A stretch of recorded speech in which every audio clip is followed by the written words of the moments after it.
پیغمبر سلام زمانہ کی کتابوں نے لکھی جمعات کی امام ہو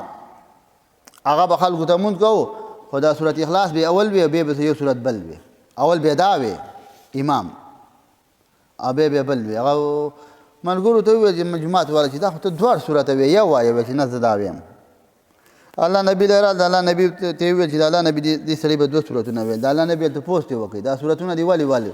ویل د دې صورت سره زما مینه ده د دې صورت سره زما مینه ده ویل د دې صورت مینه به تا جنت ته داخل کړي